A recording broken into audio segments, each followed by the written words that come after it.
নমস্কার বন্ধুরা, আমি বিথিকা চলে এসেছি রান্নাঘরে একটি নতুন রেসিপি নিয়ে। আজ আমি বানাবো আলু আর সুজি দিয়ে একটি দুর্দান্ত স্বাদের রেসিপি। এই রেসিপি বানানোর জন্য লাগবে আলু। এখানে আমি দুটো আলু নিয়ে নিয়েছি। আলুগুলোর খোসা ছাড়িয়ে একটি গ্রেটারের সাহায্যে আমি গ্রেট করে নিচ্ছি।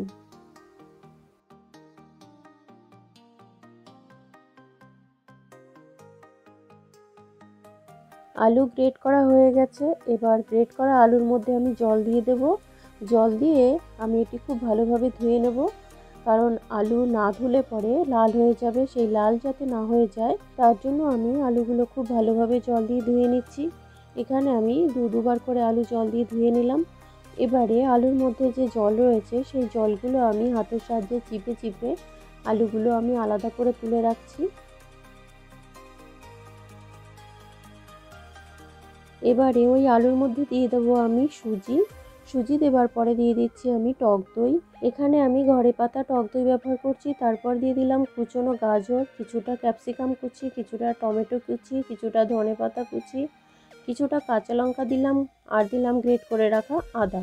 এরপর স্বাদমতো লবণ আর জল দিয়ে সমস্ত উপকরণ আমি একসাথে মেখে নেব। এখানে আমি খুব সামান্য জল ব্যবহার করছি, কারণ এই সবজি থেকে কিন্তু জল বের হবে। তাই ব্যাটারটি যাতে ঘন এবং থকথকে হয় তার জন্য আমি খুবই কম জল ব্যবহার করেছি। আর এই রেসিপি বানানোর জন্য আপনারা আপনাদের পছন্দ অনুযায়ী সবজি ব্যবহার করবেন। এবার এটি আমি 15 মিনিটের জন্য ঢাকা দিয়ে রেখে দিলাম। 15 মিনিট পরে ঢাকনা খুলে এর মধ্যে দিয়ে দিচ্ছি আমি একটু ইনো দেওয়ার পরে এর মধ্যে দিয়ে দেবো আমি গোটা জিরে। বন্ধুরা, অবশ্যই এখানে আপনারা গোটা জিরে ব্যবহার করবেন, কারণ গোটা জিরে দিলে এই রান্নাটি কিন্তু খুবই সুস্বাদু হয়। এরপর দিয়ে দিচ্ছি সামান্য একটু লঙ্কার গুঁড়ো দেওয়ার পরে সমস্ত উপকরণ আমি আর একবার ভালোভাবে মেখে নিলাম। দেখুন বন্ধুরা, একদম থকথকে ব্যাটার তৈরি হয়ে গেছে। এবার গরম প্যানের মধ্যে আমি কিছুটা তেল দিয়ে দিয়েছি, ওর মধ্যে আমি কিছুটা তিল দিয়ে দিলাম আর দিয়ে দিলাম কিছুটা কারি পাতা। এবার একটি বড় চামচের সাহায্যে ব্যাটার নিয়ে প্যানের মধ্যে আমি দিয়ে দিচ্ছি। ব্যাটার দেবার পরে চারপাশটা একটু গোল করে দিতে হবে। এরপর আমি এটি ঢাকনার সাহায্যে ঢেকে দিচ্ছি।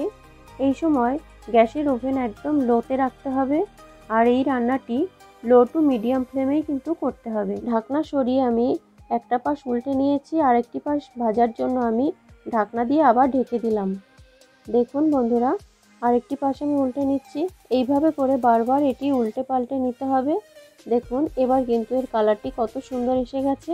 এইভাবে করে বারবার উল্টে পাল্টে এটি খুব ধীরে ধীরে ভাজতে হবে। এটি ভাজা হয়ে গেছে। এবার এটি আমি নামিয়ে রেখে দিচ্ছি। ওই প্যানের মধ্যে আগের মতন করেই তেল, তিল আর কারি পাতা দিলাম, তারপর ব্যাটার দিয়ে দিলাম, দিয়ে আমি আরও এক পিস ভেজে নিচ্ছি। বন্ধুরা, স্বাস্থ্যের জন্য উপযোগী, পুষ্টিগুণে সমৃদ্ধ এই রেসিপিটি বানানো কিন্তু একদমই সোজা। আপনারা একবার অবশ্যই ট্রাই করবেন।